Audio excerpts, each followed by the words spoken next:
नमस्कार, स्वागत है आपका। हर खबर देख रहे हैं आप और मैं हूं आपके साथ शाहनवाज मिर्जा। इस वक्त एक बड़ी खबर आ रही है। आपको बताएं कि चोरों के हौसले जो हैं वो लगातार बुलंद होते हुए नजर आ रहे हैं और मकान की खिड़की तोड़कर लाखों रुपए की चोरी को इन्होंने अंजाम दिया।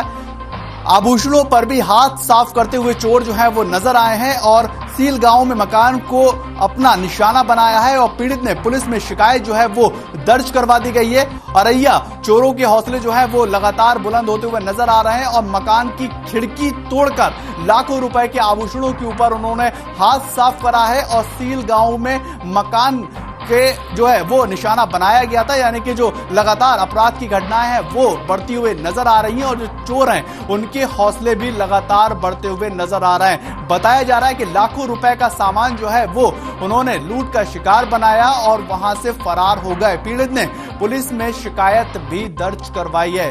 पीड़ित जो है अब वो लगातार पुलिस से दरखास्त कर रहा है कि जो भी इसमें आरोपी हैं उनको सख्त से सख्त सजा दी जानी चाहिए। और ये टीवी स्क्रीन पर देखिए, जो खिड़की तोड़कर चोरों ने इस मंसूबे को अंजाम दिया है वो यही खिड़की थी। अपने हौसलों के बदौलत इन्होंने इस चोरी की घटना को अंजाम दिया और काफी जेवरात और आभूषण जो वहां पर थे उनको लेकर वहां से वो फरार होते हुए नजर आए हैं।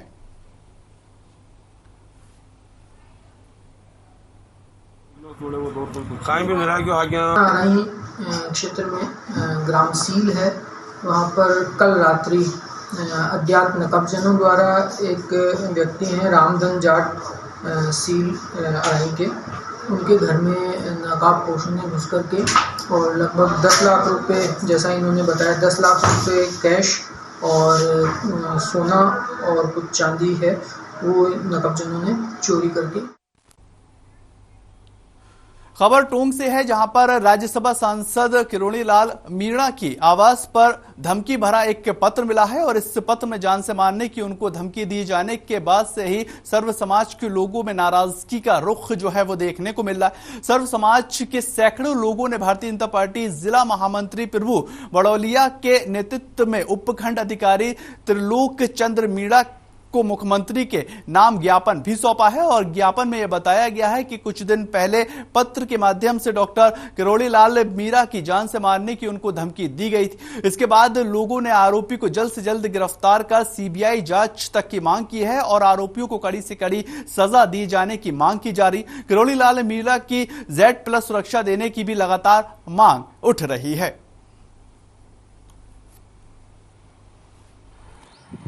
ऐसा लग रहा है कि राजस्थान की जो प्रदेश की सरकार है वो कतई निष्क्रिय हो चुकी है। उसका भय और खौफ बिल्कुल खत्म हो चुका है और ऐसी निष्क्रिय सरकार को जब ये ऐसे गुंडे तत्व हमारे राज्यसभा सांसद जैसे बड़े लोगों को ये धमकियां मार रहे हैं और उनको ही जान से खत्म करने की इन्होंने धमकी जो दी है, तो आम जनता का तो ये क्या करेंगे। जैसे कन्हैया की इन्होंने गला काट कर हत्या कर दी, तो ऐसे मैं चाहता हूँ कि ऐसे मुलजिमों को कड़ी से कड़ी सजा मिलनी चाहिए, वरना आज पूरे राजस्थान के अंदर जो इस तराई मची हुई है, तो मैं गहलोत सरकार को चेतावनी देना चाहता हूं कि जल्दी से जल्दी इन मुलजिमों को गिरफ्तार करें।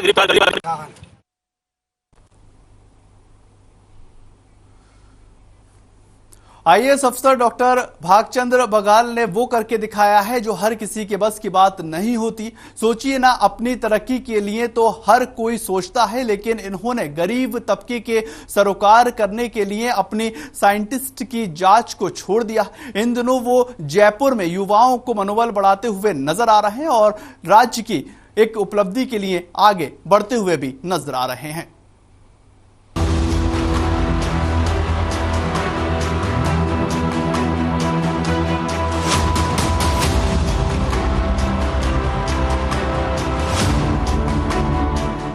जिसका कोई नहीं होता उसका भगवान होता है, ये बात तो हम बचपन से ही सुनते आ रहे हैं।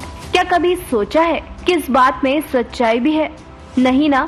जयपुर के आईएएस ऑफिसर ने ये बात साबित कर दिखाई कि अगर साफ नीयत होती है तो आपको सफलता मिल ही जाती है।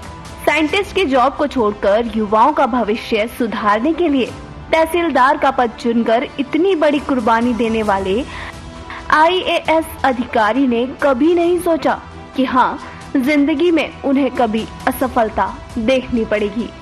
यही कारण है कि उन्होंने कभी खुद के लिए नहीं सोचा, बल्कि गरीब तबके में रहने वाले युवाओं के भविष्य के बारे में सोचा। ऐसे दरियादिल इंसान से हमारे राजस्थान ब्यूरो चीफ ने खास बातचीत की। बातचीत में Rajasthan bureau chief W Kumar Goswami से IAS ऑफिसर ने अपने अनुभव शेयर किए, साथ ही लोगों को प्रेरणा भी दी। मैंने ये प्रेरणा, क्योंकि मैं एक ग्रामीण परिवेश से आता हूँ।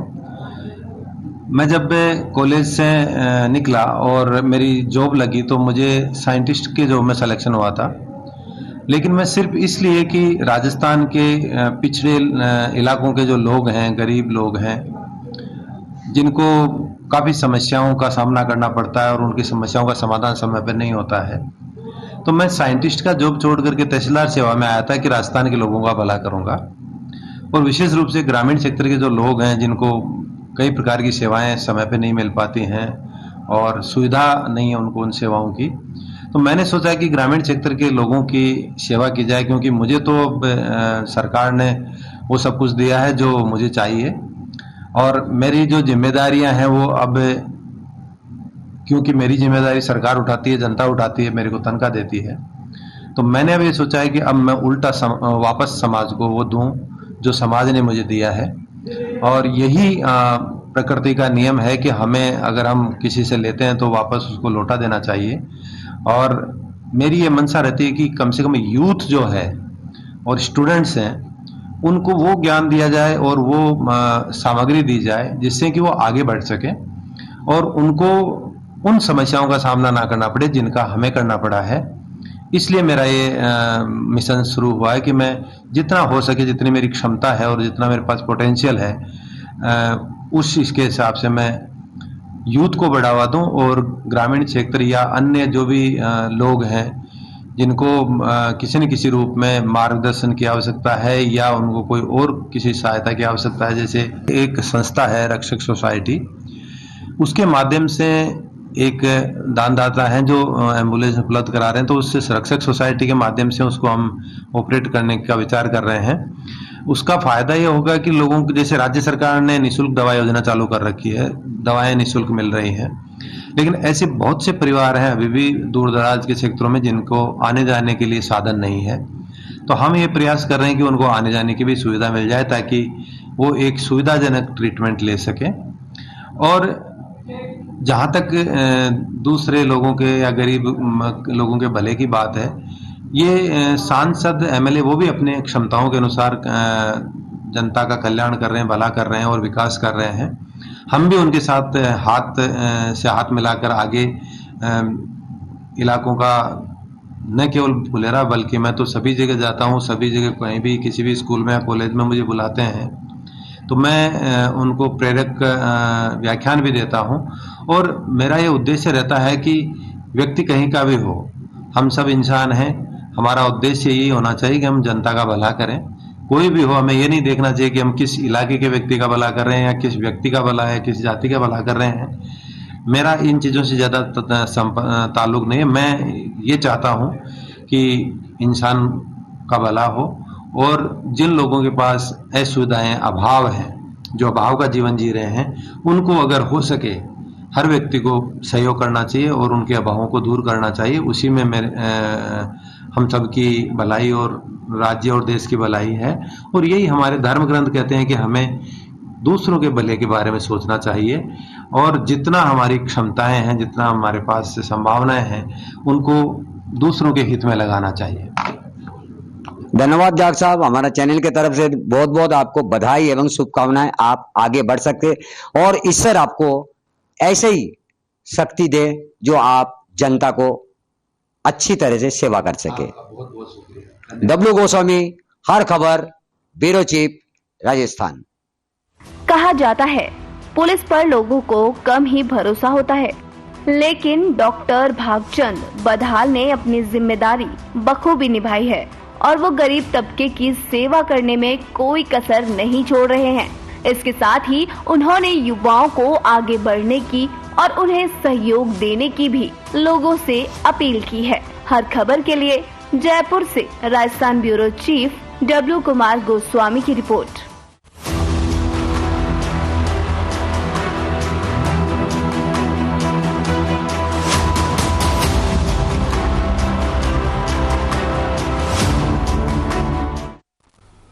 खबर अजमेर से है, जहां पर प्रदेश सरपंच संघ के अध्यक्ष वंशीधर गढ़वाल के आह्वान पर क्षेत्र के सभी ग्राम पंचायतियों ने बुधवार को सांकेतिक तालाबंदी की है। दरअसल मिली जानकारी के अनुसार पिछले दिनों नागौर दौरे पर आए पंचायत राज्य मंत्री नरेश मीणा ने जिले की ग्राम पंचायतों में मनरेगा के तहत 300 करोड़ और बाड़मेर जिले में 400 करोड़ का घोटाला बताकर सरपंचों के स्वाभिमान को ठेस पहुंचाई है और साथ ही सरकार ने सरपंचों को उचित मांगें भी दरकिनार की हैं। ग्राम पंचायत जड़वासा में जो तालाबंदी की गई है वो इसलिए की गई है कि श्री पंचायत राज मंत्री रमेश जी मीणा ने सरपंचों के ऊपर 300 करोड़ के घोटाले का जो लाछन लगाया है वो बहुत बिल्कुल सरासर गलत है और सरपंचों के मान सम्मान में ठेस पहुंची है। और नरेगा का जो पेमेंट है 16-17 महीने से अभी तक सामग्री का पैसा नरेगा का पेमेंट नहीं आया है। इस वक्त बड़ी खबर निकलकर आ रही है, बाइक से चोरी का मामला सामने आया है। 1,70,000 रुपए की चोरी का मामला निकलकर सामने आया है। पीड़ित ने खेती के लिए बैंक से लोन लिया था और लोन की राशि को लेकर वो जा रहा था। ट्रक शोरूम और ट्रैक्टर देखते समय बाइक से गायब ये राशि की गई है, यानी कि मामले की जांच अब पुलिस से कर रही। सीसीटीवी फुटेज के आधार पर यह जांच की जा रही है और बाइक से चोरी का यह पूरा मामला आया, जहां पर 1,70,000 रुपए की चोरी की खबर है और पीड़ित ने खेती के लिए ये लोन की राशि ली थी और वो ट्रैक्टर से ये लेकर जा रहा था और उसके बाद बाइक सवार बदमाश जो है इसके रकम को लूट कर चले गए। अब पुलिस से ये पीड़ित दरखास्त कर रहा है कि उसका पैसा उस तक पहुंचाया जाए और जो बाइक सवार चोर थे उनको तुरंत गिरफ्तार किया जाए। SBI बैंक से मैंने 1,70,000 रुपये निकाले। उसको लेके मैं जस्ट ही बाहर निकल के और गाड़ी की बैग में पैसे रख दिए मैंने। रखने के बाद में जस्ट मैं वहाँ पर गया तो 16 ट्रैक्टर था, उसको देखने के लिए मैं लगभग यहाँ से 30 फुट दूरी होगी शोरूम में। हाँ, शोरूम में वहाँ पे देखे गया तो पीछे वापस आए, रिटर्न आके देखा तो पैसे गायब थे।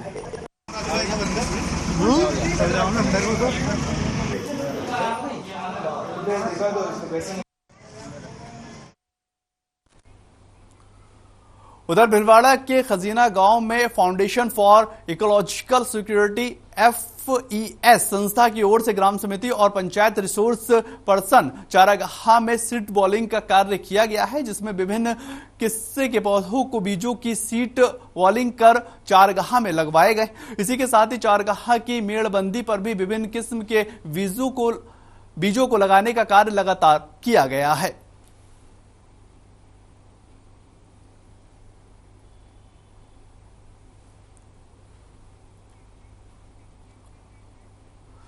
बड़ी खबर आ रही है, श्रीगंगानगर युवक और युवती की ट्रक में शव मिलने से हड़कंप मच गया है और मौत के कारणों का खुलासा फिलहाल अभी नहीं हो पाया। पुलिस पूरे मामले की जांच में लगातार जुटी हुई है और मौत के कारणों का खुलासा करने में लगी हुई।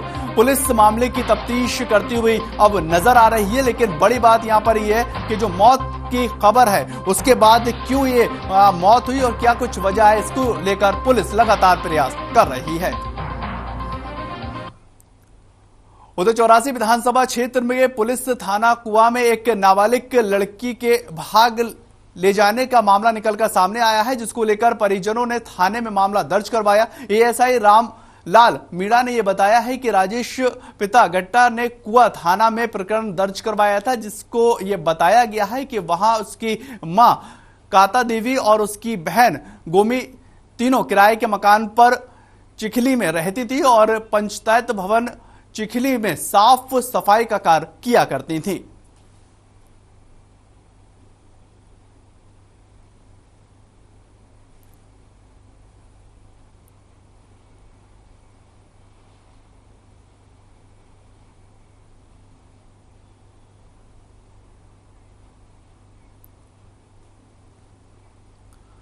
कोटा में निजी बिजली विभाग के एएलडी का विरोध लगातार किया जा रहा है। दरअसल इलाके में बिजली उपभोक्ताओं का ये कहना है कि कर्मचारी अपनी मनमानी लगातार कर रहे हैं और लगातार मीटर और तार जो है वो खोल रहे हैं और इसके बाद लोगों ने केईडीएल खेरड़ी फाटक स्थित कार्यालय में जोरदार हंगामा भी किया है और बिजली कंपनियों के ऑफिस के गेट पर ताला जड़ दिया गया है और साथ ही बिजली कंपनियों के कर्मचारियों के खिलाफ मामला दर्ज करने की मांग की जा रही है। वहीं प्रदर्शन को देखते हुए भीमगंज मंडी थाना पुलिस मौके पर पहुंच गई और समझाने का लगातार प्रयास किया जा रहा है।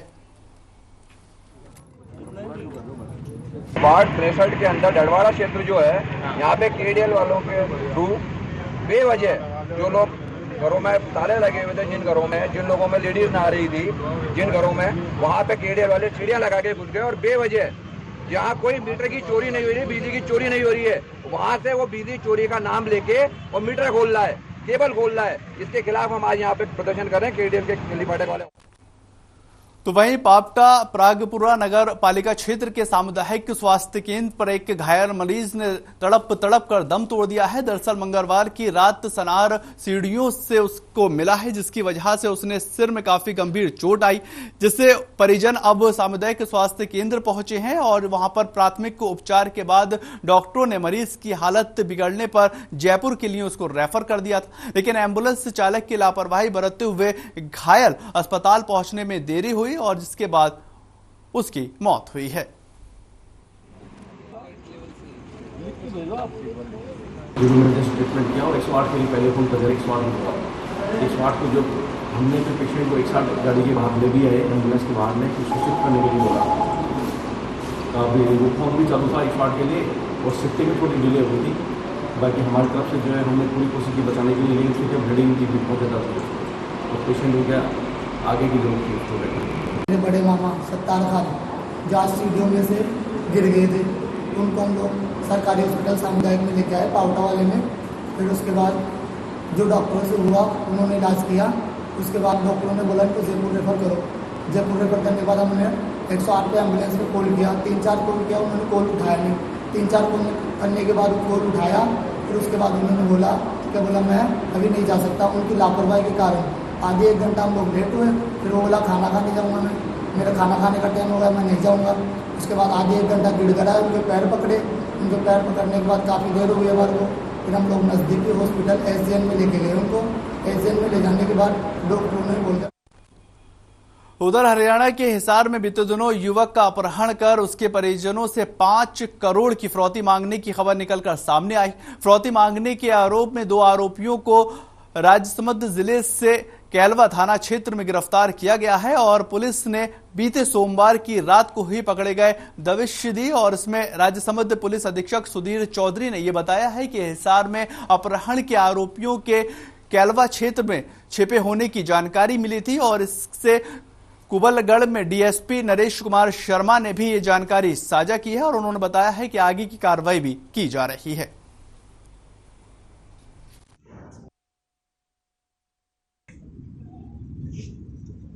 जिस अभियान चलाया जा रहा है उस अभियान के तहत रात की को एक पुख्ता सूचना मिली थी इस बात की जो 3 अपराधी जो हिसार में किसी के अपहरण करके फिरौती मांगी थी, उसी खिलाफ 2 टीमों का गठन किया गया था, जिसमें 4 की टीम और रेलवे की टीम ने दबिश दी। तो वहाँ पे पवन और सकल नाम के बंदे मिले जो कि वहाँ से काफ़ी दिनों से फरार थे।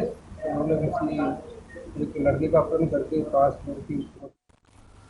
उधर खबर राजसमंद से है, जहां पर जिले के कावड़िया थाना सर्किल के उपरली फियाबड़ी से ज्वार की घास में दुबक कर बैठे हुए थे और 2 लोगों पर हमला कर दिया गया है। आपको बताएं कि दोनों कसरकारों ने 35 से 15 से 20 मिनट तक संघर्ष किया और इस दौरान ग्रामीणों ने भी वहां पर आवाज सुनकर मौके पर पहुंचे हैं और ग्रामीणों के पहुंचे तो पैंथर भाग निकला। वहीं आनन फानन में ग्रामीणों ने दोनों को वहां पर किसानों के लहूलुहान हालत में वहां पर कोवरिया अस्पताल में भर्ती भी करवाया है और जहां दोनों का इलाज लगातार किया जा रहा है। सूख के आया हुआ होगा तो उसने क्या झपटा मारा, एक बार रन मारा ना तो वो क्या खाली चला गया। तो वापस में देख रहा था 2 ही 11 बाकी है काटना, तो इतने में थोड़ी कहीं छुप गया होगा, तो वापस रन मारा ना, उसमें जाकर मारा। आपको बताएं घायल किसान अस्पताल में भर्ती हो चुका है और ये ग्रामीणों के वन विभाग को सूचना दी गई है और सूचना के बाद तुरंत जो है वन विभाग के लोग पहुंचे और 2 लोगों के ऊपर ये हमला किया गया था, जिसमें लगातार घायल किसान को अस्पताल में भर्ती करवाया गया है और उसको लेकर अब लगातार प्रयास किया जा रहा है।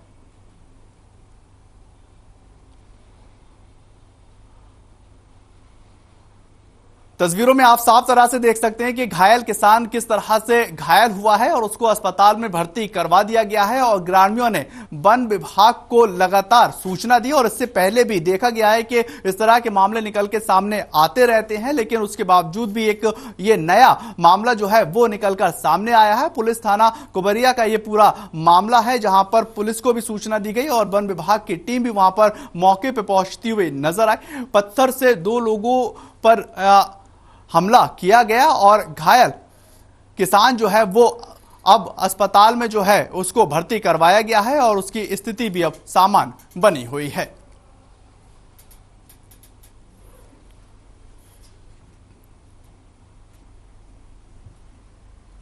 राजसमंद का ये पूरा मामला है जहां पर किसान के ऊपर यह हमला हुआ और उसके बाद वो अस्पताल में भर्ती हुआ है। उधर खबर भीलवाड़ा से है जहां पर कोटदी उपखंड के छापडेला गांव में राजकीय उच्च माध्यमिक विद्यालय के शिक्षकों की कमी के चलते शिक्षण प्रक्रिया प्रभावित होता हुआ नजर आ रहा है। जानकारी के मुताबिक स्कूल में 23 स्टाफ होने चाहिए, लेकिन उनमें से 12 पद अभी भी खाली पड़े हुए हैं और आधे से ज्यादा पद खाली होने के कारण बच्चों की शिक्षा पर बुरा असर पड़ता हुआ नजर आ रहा है। वहीं ग्रामीणों का यह भी कहना है कि उन्होंने जनप्रतिनिधियों और विभागीय अधिकारियों से भी इस बारे में अवगत करवाया गया है, लेकिन अब तक कोई भी कार्रवाई होती हुई नजर नहीं आई है।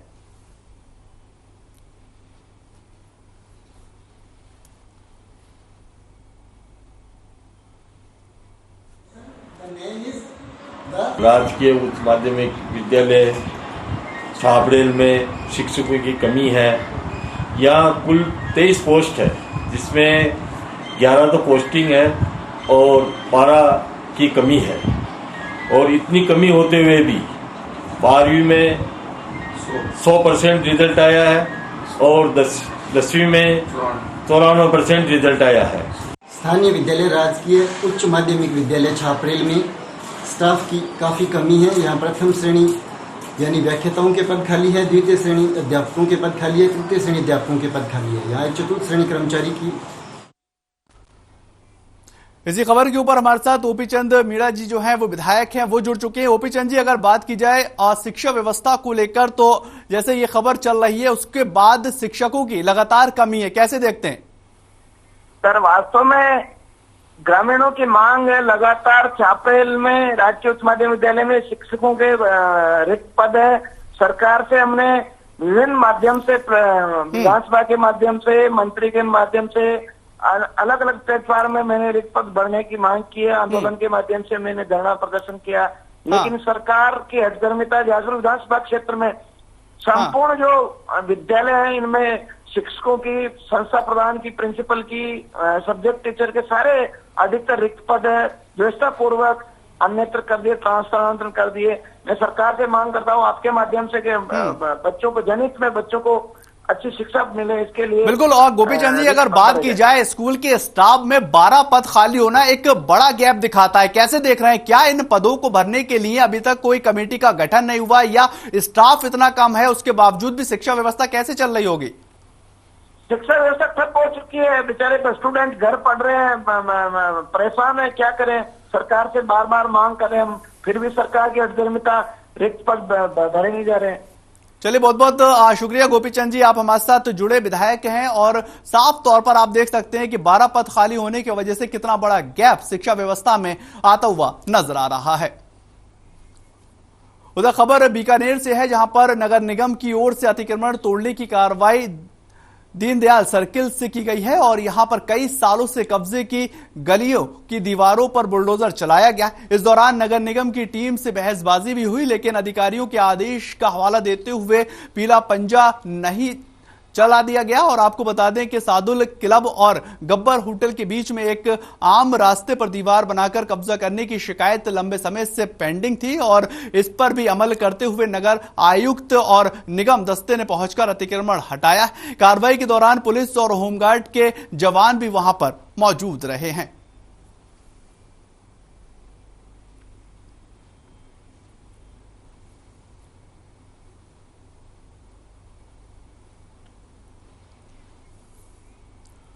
चित्तौड़गढ़ के पुढोली क्षेत्र में प्लाट विस्तार करने को लेकर जिला कलेक्टर ने जन सुनवाई कार्यक्रम का आयोजन किया और इसमें से ग्राम वासियों की ओर से मुख्य रूप से बेरोजगारी का मुद्दा उठाया गया, जिस पर कंपनी की ओर से आश्वस्त किया गया है कि स्थानीय लोगों को रोजगार उपलब्ध करवाया जाएगा।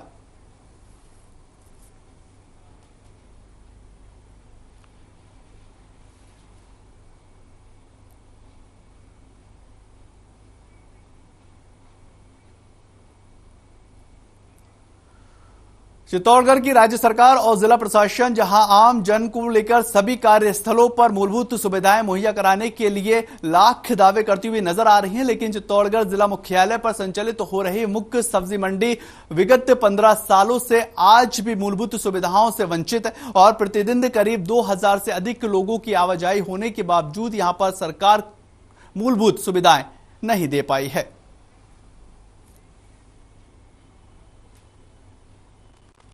मुख्य सब्जी मंडी में अभी मूलभूत सुविधाओं का अभाव, जब से मंडी है 17-18 साल हो गए, यहाँ जो मूलभूत सुविधाएं चाहिए किसानों के लिए, व्यापारियों के लिए, उनका अभाव रहा है। जैसे पूरी मंडी अभी कीचड़ से हटी हुई पड़ी है, थोड़ी सी बारिश होती है कीचड़ ही कीचड़ हो जाता है, सुलभ शौचालय नहीं है, पानी की प्रॉपर व्यवस्था ही नहीं है। ये 15 साल से हम बराबर इनको लिख के दे रहे हैं कि चित्तौड़ की मुख्य मंडी होते हुए भी मूलभूत सुविधा से वंचित रही है मंडी।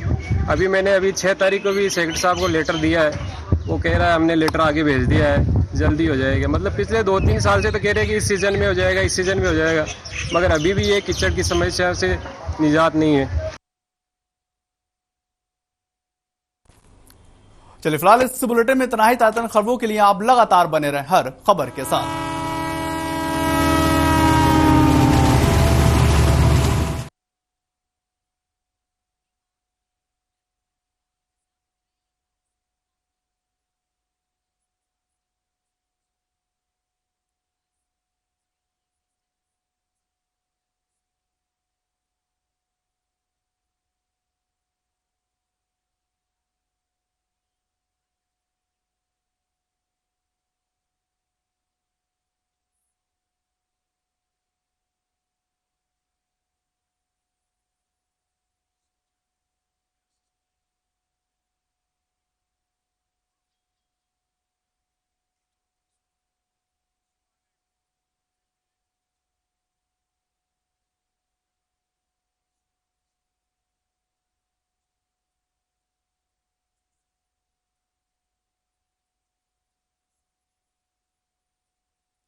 हेडलाइन के प्रायोजक हैं रूप मंत्रा।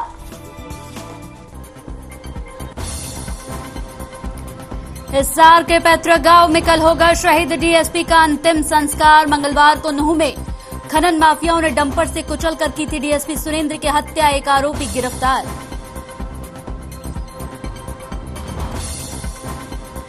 सीएम मनोहर लाल ने की पैरा एथलीट शर्मिला की तारीफ, ट्वीट कर लिखा हौसला बुलंद हो तो सपनों को मिल जाते हैं पंख, शर्मिला से सभी को लेनी चाहिए प्रेरणा। भिवानी में परीक्षा देने पहुंची छात्रा कॉलेज की छत से गिरी, पैर फिसलने की वजह से हुआ हादसा, छात्रा को अस्पताल में कराया गया भर्ती।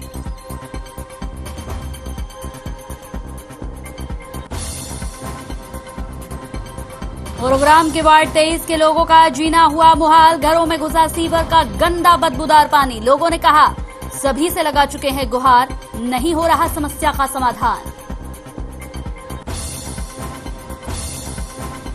और हरियाणा में कोरोना के 480 नए केस, 430 लोगों ने कोरोना को दी मात, एक शख्स की हुई मौत। प्रदेश में कोरोना के 2127 एक्टिव केस।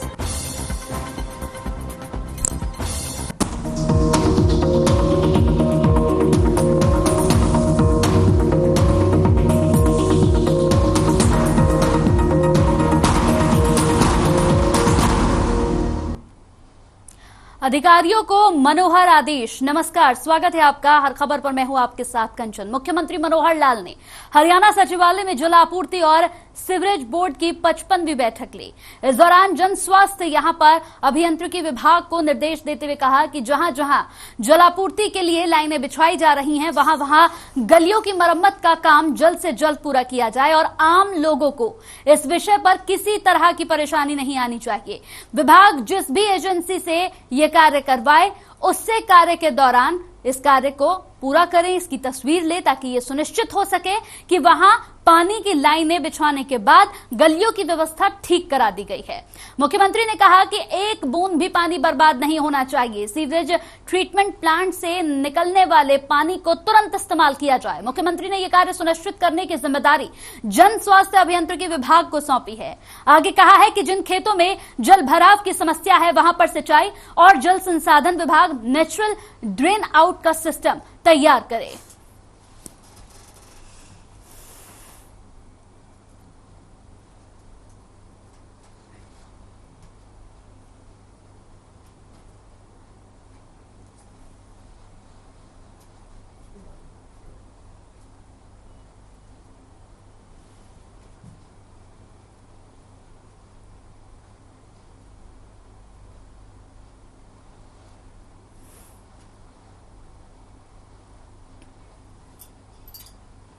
तो हिसार के मेवात में खनन माफियाओं ने शहीद डीएसपी सुरेंद्र सिंह की निर्मम हत्या कर दी, जिसके बाद से पूरे गांव में गम का माहौल है। जब से यह सूचना गांव को मिली तो पूरे गांव में किसी ने भी खाना नहीं खाया, यहां तक कि किसी ने खाना बनाया तक नहीं। गांव के लोगों के आंसू नहीं रुक रहे। गांव के लोगों ने कहा कि शहीद डीएसपी सुरेंद्र बिश्नोई बहुत ही नेक दिल इंसान थे। सुरेंद्र के छोटे भाई अशोक कुमार ने पूरे मामले की सीबीआई जांच करवाने की मांग की है। वहीं घटना को लेकर कई गंभीर सवाल भी उठाए हैं। मेवात जिले के यहां पर ताबड़ू में शहीद हुए डीएसपी सुरेंद्र बिश्नोई को अंतिम विदाई गुरुवार को यानी कल दी जाएगी।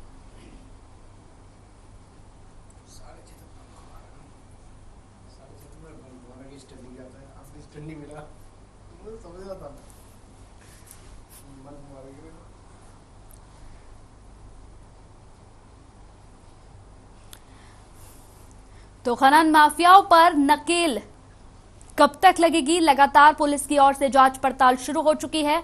गुरुवार को डीएसपी का अंतिम संस्कार होना है। बड़ी खबर आपको बता दें कि डीएसपी की इस हत्या के बाद हर तरफ लोग गमगीन हैं। गांव वालों के आंसू नहीं रुक रहे। लोग परेशान हैं, हैरान हैं, दुखी हैं। लोगों का कहना है कि डीएसपी सुरेंद्र बिश्नोई बेहद नेक दिल इंसान थे, बेहद अच्छे इंसान थे, हर किसी की मदद के लिए हमेशा तैयार रहते थे। ऐसे इंसान का जाना यह अपने आप में बड़ी दुख की बात है। गांव वालों के आंसू नहीं रुक रहे हैं। आंसू के साथ साथ एक बड़ी बात यह भी है कि जैसे ही गांव में यह खबर पहुंची, पूरे गांव में किसी ने ना तो खाना बनाया और ना ही किसी ने खाना खाया। हर कोई इस खबर को लेकर बेहद दुखी और आहत है।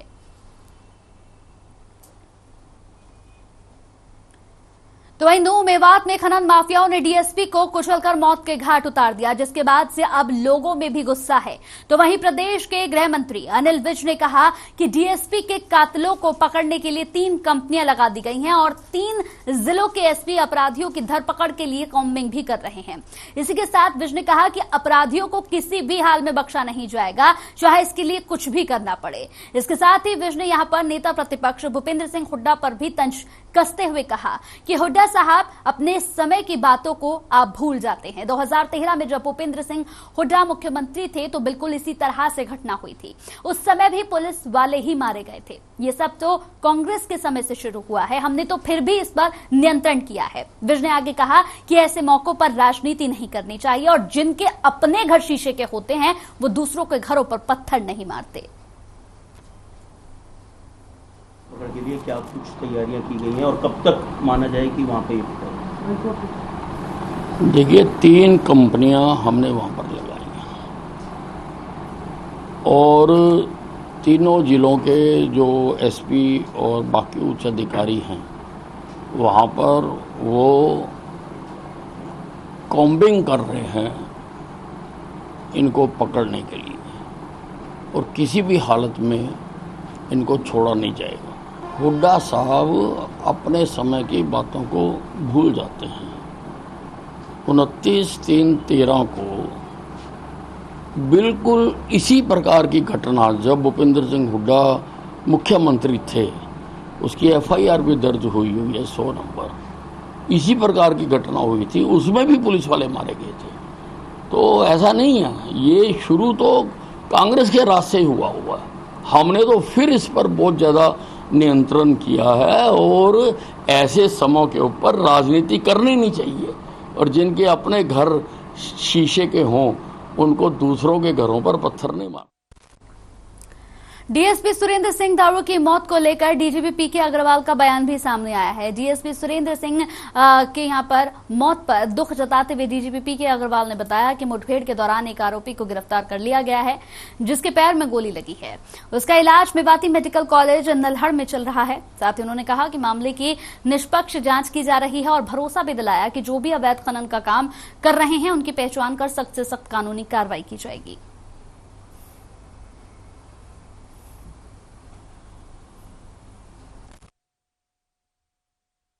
हमारे एक बहादुर डीएसपी सुरेंद्र सिंह मांझी आज कर्तव्य की वेदी पर अपनी उन्होंने जान जो है वो अर्पित की और जो यहाँ के कुछ लोग माइनिंग कर रहे थे अवैध रूप से उनको रोकने के लिए जब वो गए थे और उनके साथ उनके स्टाफ के लोग भी थे तो उन पे इन अपराधियों ने डंपर चढ़ाया जिससे उनकी मौके पर मृत्यु हो गई।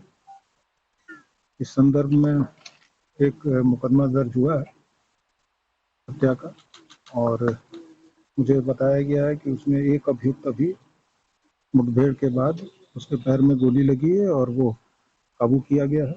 बहुत ही दुखपूर्ण घटना है हमारे परिवार के लिए और ऐसा हमने कभी सोचा नहीं था। भाई इतने जाबाज पुलिस अफसर होने के बाद ऐसा होगा हमारे साथ। ऑन ड्यूटी थे, सरकार की सेवा में हमेशा तत्पर थे। कोई चेकिंग पे गए, कहाँ गए, वहां पे मेन रोड से कितने अंदर जाके कौन कौन साथ था, ड्राइवर था, मालिक था, ठेकेदार था, माफिया था, कौन था, इतनी अंदर ये कार्रवाई हुई है।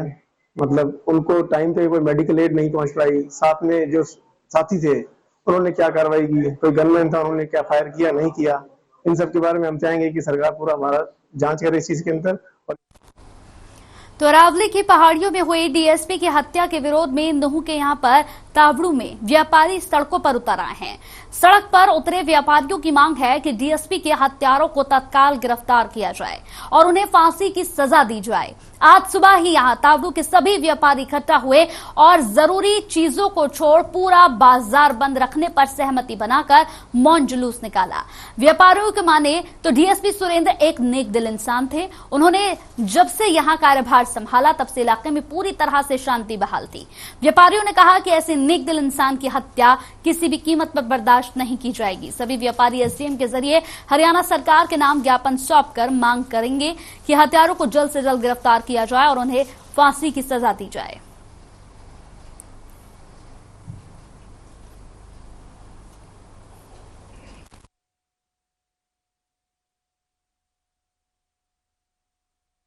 देखो, जो हरियाणा सरकार ने डीएसपी की हत्या नहीं उसको शहीद का दर्जा दिया है। जो डीएसपी साहब शहीद हुए तावड़ू में, उसके निर्मम हत्या के विरोध में तावड़ू पूर्णतया आज बंद है और यहाँ से लेके हम एसडीएम को ज्ञापन देंगे, सीएम साहब तक पहुँचाएंगे एसडीएम हमारी बात को।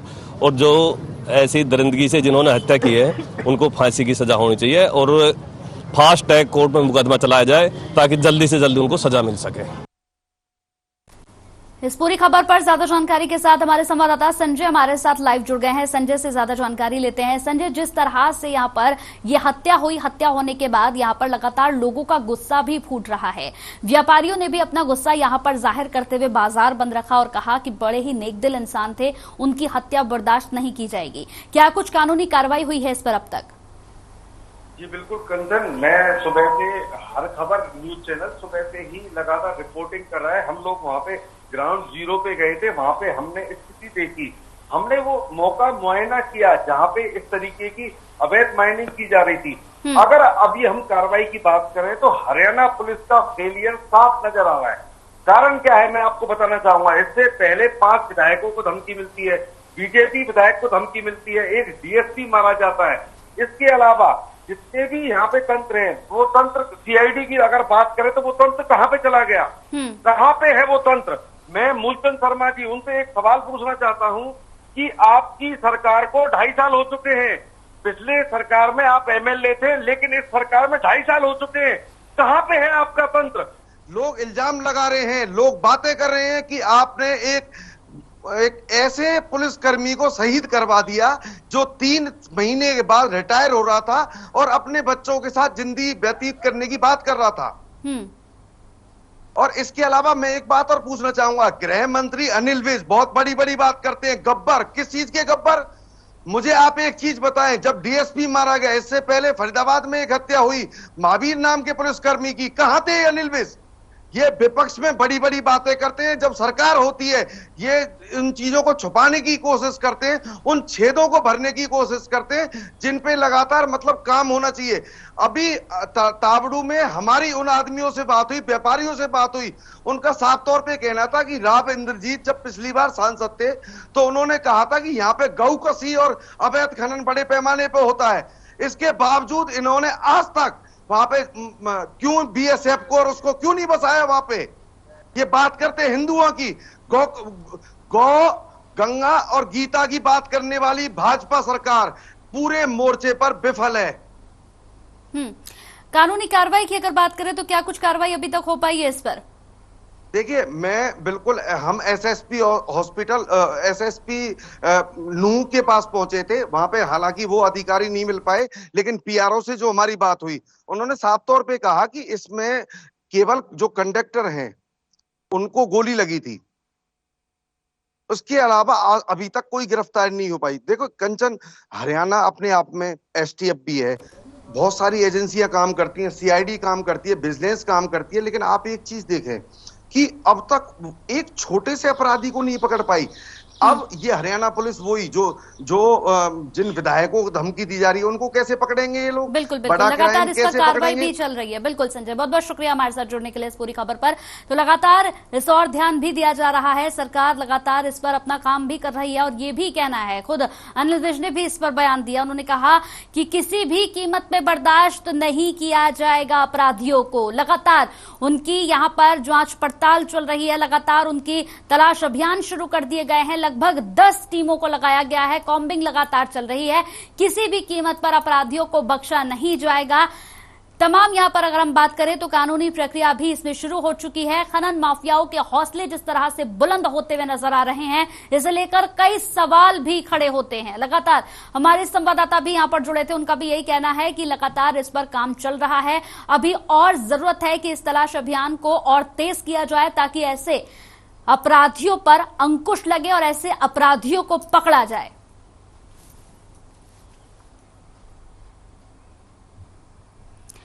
तो अमृतसर में पंजाब पुलिस और गायक सिद्धू मूसेवाला की हत्या में कथित तौर पर शामिल 2 बदमाशों को यहां पर ढेर कर दिया गया। आपको बता दें कि पुलिस को बड़ी सफलता हासिल हुई है। जानकारी के मुताबिक मुठभेड़ में दोनों बदमाशों के मारे जाने की खबर सामने आ रही है। साथ ही शूटर्स भी भारी मात्रा में गोला बारूद यहां पर उनसे बरामद किया है पुलिस ने। आपको बता दें कि बदमाश जगरूप सिंह रूपा और मनप्रीत सिंह उर्फ यहां पर मन्नू कुसा गायक सिद्धू मूसेवाले की हत्या में कथित तौर पर शामिल थे। ये दोनों फरार हो गए थे, लेकिन मुठभेड़ में दोनों के मारे जाने की खबर सामने आ रही है। तो बदमाश पुलिस के बीच ये मुठभेड़ अब खत्म हो गई है।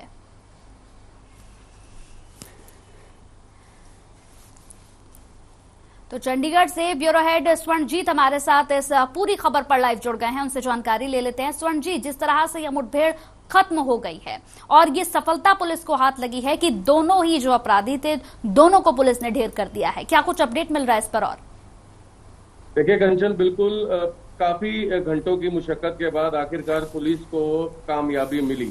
लगभग 5 से 6 घंटे कंचन ये मुठभेड़ चली है और ये देखने वाली बात है कि पंजाब के डीजीपी स्वयं मौके पर पहुंचे और एक देखी गई जब रूपा पहले पुलिस की गोली से मारा गया तो उस समय एक पुरानी इमारत थी जहां से वो गोलियां चला रहे थे पुलिस पर, और दोनों ही मनप्रीत मन्नू भी और रूपा भी। तो आप देखने वाली बात है, जो तस्वीरें सामने आई हैं और मीडिया के कैमरों में कैद हुई हैं, एक पुरानी इमारत के सीढ़ी के ऊपर सीढ़ियां जो एक ऊपरली माले पर जा रही थी, उन सीढ़ियों पर से वहां पर बैठा घात लगाए जो कि रूपा था, वो घात लगाए फायरिंग कर रहा था। लेकिन एक पुलिस की गोली, वो कहा जाता है कि हर बदमाश की का अंत होता है और पुलिस की गोली पर हर बदमाश का अंत लिखा होता है, और वही हुआ। माथे पर जाकर के गोली लगी और मौके पर ही ढेर हो गया। मनप्रीत सिंह उर्फ मन्नू के हाथ से भी AK-47 जो है वो बरामद की गई है। तो कंचन, ये देखने वाली बात है कि पंजाब में जहां एक बहुत समय पहले, लगभग 20-25 वर्ष पहले जब आतंकवाद का समय रहा करता था, तब AK-47 और बड़े बड़े रॉकेट लॉन्चर्स और बड़े बड़े हथियार देखने और सुनने को मिला करते थे। लेकिन आज दस्तक जो है कहीं ना कहीं पंजाब में एक बार फिर दी है इन हथियारों ने। और आप गौर करने वाली बात है, ये जहां से इनकी मुठभेड़ हुई है वहां से कुछ ही दूरी पर पाकिस्तान और भारत बॉर्डर है।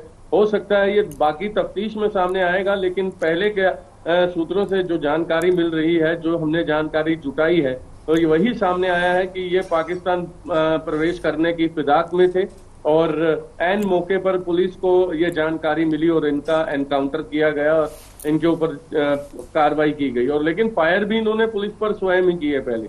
तो बहुत मशक्कत के बाद दोनों जो गैंगस्टर्स हैं, दोनों बदमाश जो हैं वो ढेर हो चुके हैं। दोनों की डेड बॉडी जो है पुलिस ने अपनी हिरासत में ले ली है।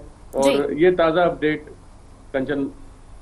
चलिए, बहुत बहुत शुक्रिया हमारे साथ जुड़ने के लिए आपका, और तमाम जानकारी देने के लिए भी बेहद शुक्रिया। तो अब एक्शन मोड में सीएम फ्लाइंग की खबर। फतेहाबाद के गुरु नानक हवेली में एक आयुर्वेद फैक्ट्री में सीएम फ्लाइंग ने छापेमारी की। टीम ने यहां पर बनने वाली दवाइयों के सैंपल लिए। जिला आयुर्वेदिक अधिकारी धर्मपाल ने जानकारी देते हुए बताया कि यहां पर आयुर्वेदिक दवाइयां बनाई जा रही थीं।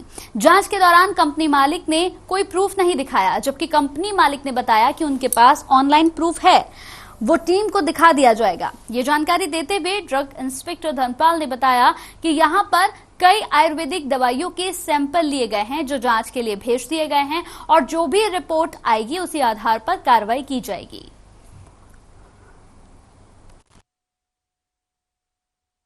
कार्रवाई जैसे सीएम फ्लाइंग स्क्वाड में हमारे जैसे ये आयुर्वेदिक दवाइयाँ यहाँ बनाई जा रही थी, इस तरह की कोई शिकायत थी तो उस पर हमारे को बुलाया गया। तो इसमें जो है जो नियम है जो इसके मेडिसिन के, उसके हिसाब से कार्रवाई की जा रही है। जैसे सैंपलिंग वगैरह लेनी है तो इसका सैंपल कराएंगे, तो जो भी एक्ट के अनुसार जो कार्रवाई बनती है वो कार्रवाई हमें करेंगे। सर लाइसेंस वगैरह था इनके पास? लाइसेंस का अभी वो कह तो रहे हैं भाई हम इसकी पर्ची उपलब्ध करा देंगे, तो इसके बारे में यदि वो पर्ची उपलब्ध करा देते हैं तो हम मान लेंगे। इस पूरी खबर पर हमारे साथ संवाददाता रमेश लाइव जुड़ गए हैं। रमेश से ज्यादा जानकारी लेते हैं। रमेश, जिस तरह से सीएम फ्लाइंग लगातार यहां पर कई छापेमारी कर चुकी है, अब तक यहां पर ये छापेमारी की गई है जहां आयुर्वेदिक दवाइयां बनाई जा रही थी, क्या कुछ अपडेट मिला है इस पर? बिल्कुल कंचन, बताना चाहूंगा कि ये जो सीएम फ्लाइंग की जो टीम थी, हिसार से inspector Inder Singh, Ishwar Singh, head constable Rajesh सहित काफी टीम के अंदर मौजूद थे, जहां पर आज जो है फतेहाबाद के गुरु नानकपुरा के अंदर ये जो छापेमारी की गई थी, जहां पर एक आयुर्वेदिक फैक्ट्री के अंदर छापेमारी की गई। कंचन, बताना चाहूंगा कि वहां पर आयुर्वेदिक दवाइयों के साथ साथ जो है शक्तिवर्धक महिलाओं व पुरुषों के लिए ऐसे जो है प्रोडक्ट वहां पर मिले हैं, दवाइयां वहां पर मिली है, जिनको जो है सीएम फ्लाइंग ने अपने कब्जे में लेकर के जांच के लिए भेजा है। और बता दूं कि ऐसे जो लगातार सीएम फ्लाइंग की रेड जो है लगातार फतेहाबाद जिले की अगर बात करूं तो प्रयासरत है और काफी ज्यादा सफलता भी हासिल कर रही है, क्योंकि जो ऐसे जो फैक्ट्रियां हैं, कहीं दूध की डेयरियां होती हैं, कहीं नकली दूध बनाए जाते हैं, तो कहीं खाद्य सामग्रियां हैं, इनको लेकर के सीएम फ्लाइंग की रेड लगातार जारी है। और जांच का विषय है कि अब जो है सारे सैंपल लेकर के जो हमारे को जो जानकारी दी आयुर्वेदिक जिला अधिकारी ड्रग्स इंस्पेक्टर धर्मपाल ने बताया है कि सैंपल जांच के लिए भेज दिए गए हैं और जैसे ही जांच होने के बाद जैसा कुछ भी उसके अंदर निकल के आएगा उसी के अनुसार जो है इसमें कंचन कार्रवाई की जाएगी। फैक्ट्री मालिक से क्या किसी तरह की कोई पूछताछ हो पाई है रमेश? बिल्कुल कंचन, बताना चाहूंगा, उनसे कागज मांगे गए थे तो उन्होंने यही कहा था कि मेरे पास कागज है, लेकिन मौके पर प्रूफ नहीं कर पाए। लेकिन उन्होंने कहा है कि ऑनलाइन कागज वो है जो उनके पास जो भी होगा, ये भी एक जांच का विषय अभी तक क्लियर नहीं हो पाया है। लेकिन उन्होंने ये जरूर कहा कि उनके पास है ऑनलाइन, वो दिखा दिए जाएंगे, लेकिन अभी ये जांच का विषय चल रहा है। चलिए, बहुत बहुत शुक्रिया हमारे साथ जुड़ने के लिए रमेश आपका। तो लगातार जिस तरह से देखा जाए, यहाँ पर सीएम फ्लाइंग की ओर से ये छापेमारी की गई, जिसमें कोई प्रूफ यहां पर मालिक फिलहाल नहीं दिखा पाए हैं, जिसे लेकर लगातार जांच पड़ताल भी जारी है।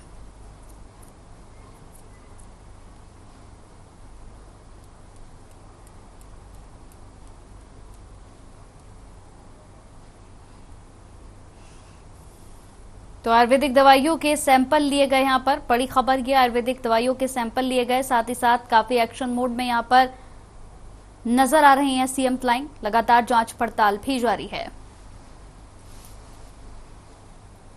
साइबर सिटी में गंदगी का अंबार। साइबर सिटी गुरुग्राम के वार्ड 23 में सीवर ओवरफ्लो हो रहे हैं, जिसके चलते गलियां तो गलियां, लोगों के घरों में तक पानी भर रहा है, वो भी बदबूदार गंदा पानी, जिससे लोगों का जीना मुहाल हो गया है। वहीं लोगों का कहना है कि उन्होंने वार्ड पार्षद से लेकर निगम अधिकारियों से तक गुहार लगाई है, लेकिन कोई भी सुनवाई नहीं हुई, समस्या का कोई समाधान नहीं निकल पाया। आरडब्ल्यूए के अध्यक्ष की माने तो आने वाले रविवार को पूरी कॉलोनी की मीटिंग रखी गई है, जिसमें निगम अधिकारी को 3 दिन का अल्टीमेटम दिया जाएगा और फिर भी समाधान नहीं हुआ तो वो सड़क पर उतरने के लिए मजबूर होंगे।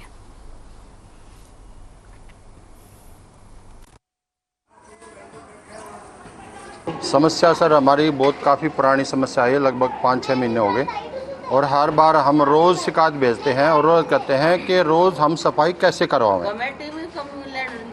रोज़ की रोज़ अगर पानी भरेगा तो सफाई तो रोज़ करनी पड़ेगी। मेरा मानना ये है कि कर्मचारी बढ़िया आदमी काम करने वाले हैं, पर इनको कोई करने नहीं दे रहा।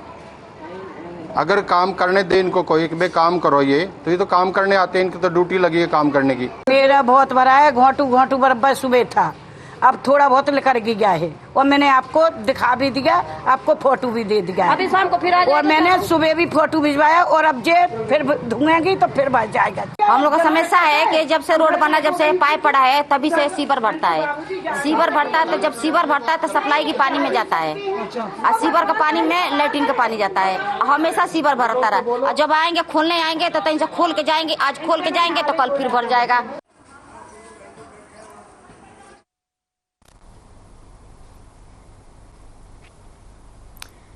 चलिए, इसी के साथ इस बुलेटिन में मेरे साथ इतना ही। ताजा तरीन खबरों के लिए आप लगातार बने रहिए हर खबर पर।